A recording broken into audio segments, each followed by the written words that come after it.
What about you whiskey lovers, and welcome to another episode of Whiskey Straight with me, Big Al. Finally got over the chest infection and a few other difficulties, so it's really time to get back into the review status, and we're going to do it Rambuster style. So what for review today is the Hinch Peated single malt. Now this is part of their time collection. It's bottled at 43% ABV, it's triple distilled, and the recommended retail price is 35 quid. Now, on their website and on all the merchandise, they say this is heavily peated. Now, I've heard a few different reviews from not so good to pretty good.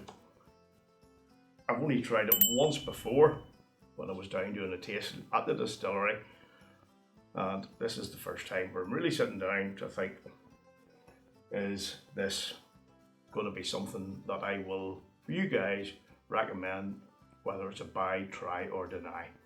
So let's see what they say about it on the nose, on the card that is provided by the Tram team.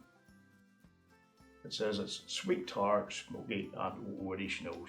Not a lot to go on there, but we'll have a wee try anyway and take it from there. If you happen to have a pour of this,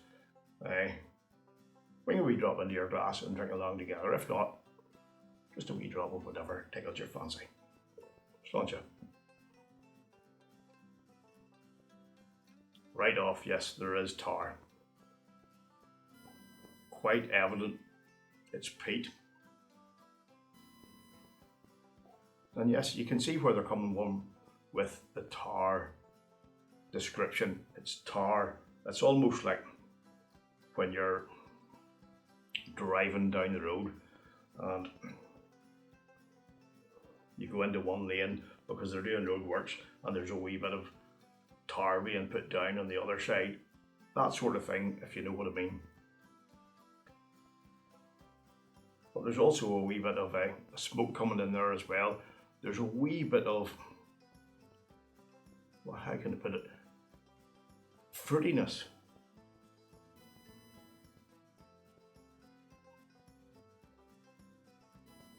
Raspberry, strawberry, a wee bit of floral note coming in to give that overly smoky tar aroma a wee bit of a more delicate side as well. Just something there that makes it not overtly smoky, not overtly peaty, even though there is a reasonable hit of it. It's balanced with some of those other aromas as well, but they're hard to pick out as to actually what they are. But an altogether reasonably pleasant nose. So let's get on to the palate, and it says here it's immediate strong peat flavours with lingering and nuanced fruit undertones which survive the peat storm. So, having not looked at this before, that seems to say I'm going to get something on the palate that I got on the nose. So let's get into it.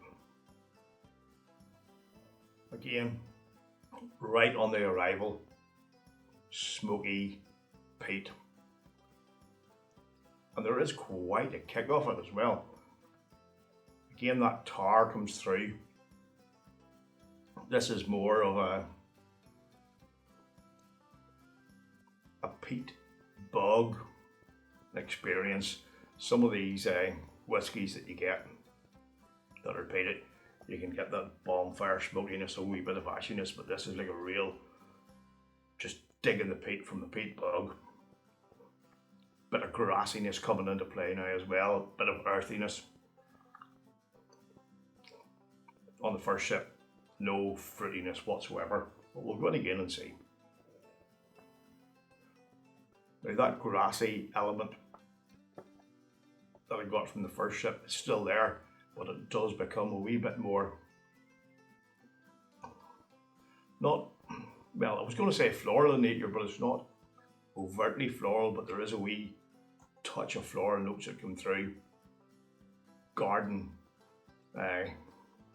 not a summer garden, like a winter garden. Earthiness again. It's a wee bit coming across as what I would say as a reasonably dirty whiskey.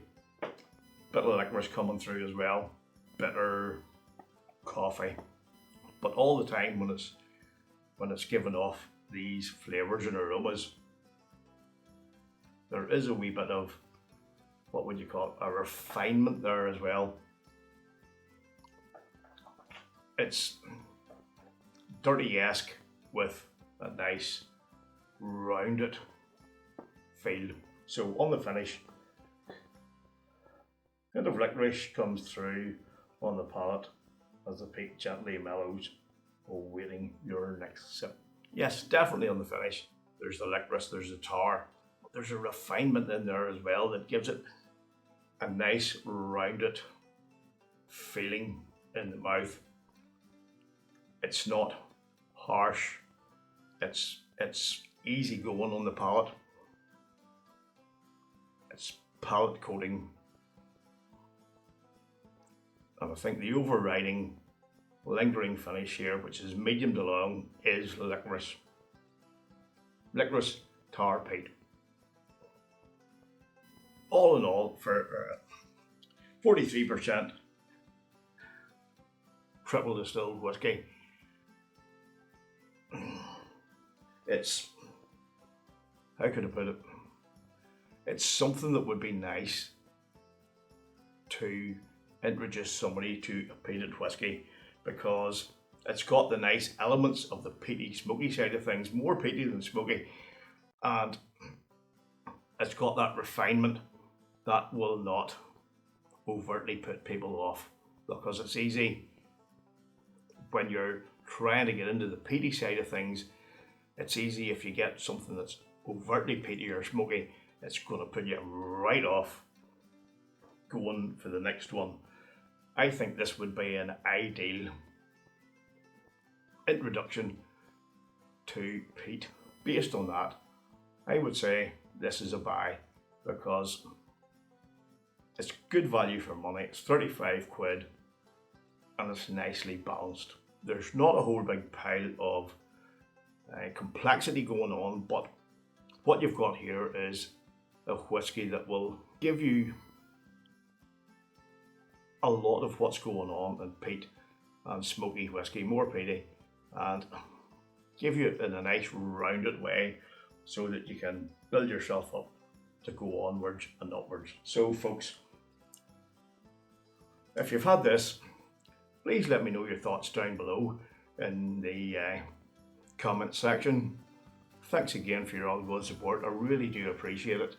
It means a lot to me. And look after yourselves, look after each other, and until next time, go on drinking your whiskey the way you like it.